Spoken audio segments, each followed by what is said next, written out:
Prime Minister and head of the Ministerial Committee tasked with following up the implementation of the political program for solving the crisis in Syria, Dr. Al-Halaqi, stressed that the government was serious in taking the appropriate measures for launching the national dialogue process that constitutes the basis for implementing the political program according to a set time schedule.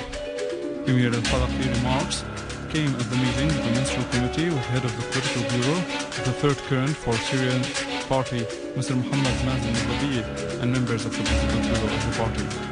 Dr. Al-Halaqi reviewed the procedures taken at the preparatory stage to launch the dialogue and the government's executive steps in this regard in terms of settling the case of detainees, the return of displaced Syrians, and guarantees provided to ensure safe return for them. In addition to giving those who got involved in internal events the opportunity to surrender their weapons and come back to their normal life. Russian Foreign Ministry spokesperson Alexander Lukashevich said that his country welcomes the Syrian opposition's readiness for starting dialogue with the government. In a press conference in Moscow, Lukashevich said that Russia calls for dialogue as the only way for solving the crisis, adding that this available possibility must be seized to the maximum. He added that the Russian Foreign Ministry welcomes and backs the efforts of the UN envoy to Syria Al-Adl Ibrahimi, referring to real support offered to Ibrahimi's shuttle diplomacy. Iranian Foreign Minister Ali Akbar Saleh has stressed that the Islamic Summit has come up with important needed resolutions with regard to the situation in Syria and occupied Palestinian territories. Saleh pointed out that the tripartite meeting that included the presidents of Iran, Turkey and Egypt on the sidelines of the summit discussed the situation in Syria and the necessity of finding a solution to the crisis there. Saleh added that the Egyptian Foreign Minister Mohammed Kamil Amro will brief the Islamic Summit this evening on the results of the meeting. Armed terrorist groups today fired 2 mortar shells at the bus terminal in Al-Qabun neighborhood in Damascus.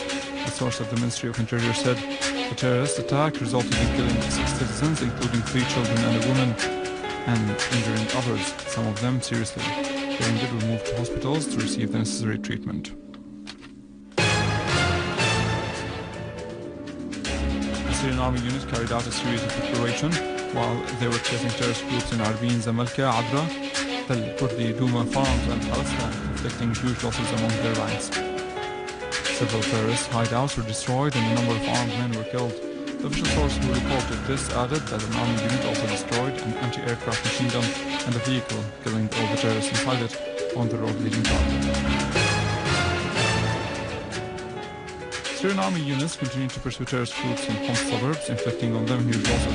Several terrorists were killed inside their hideouts and criminal equipment were destroyed in a series of operations in Jobar al-Sultaniya and Tavraya al-Amiliya al-Husayniya village in Homs suburbs.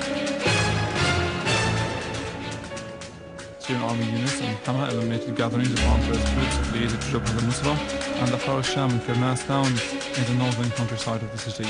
A source in the city said in a statement that the army destroyed terrorist centers and stormed into workshops for making explosive devices and missiles in addition to mortar rounds and launchers.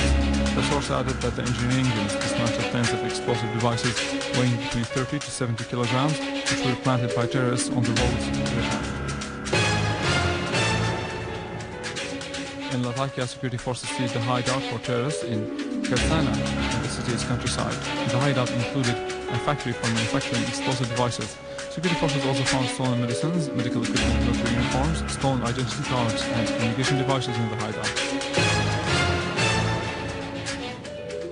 A Syrian army unit eliminated last night a gathering of terrorists inside one of their hideouts in the farms and forests of Al-Janudiyya town in District Shabur in Idlib.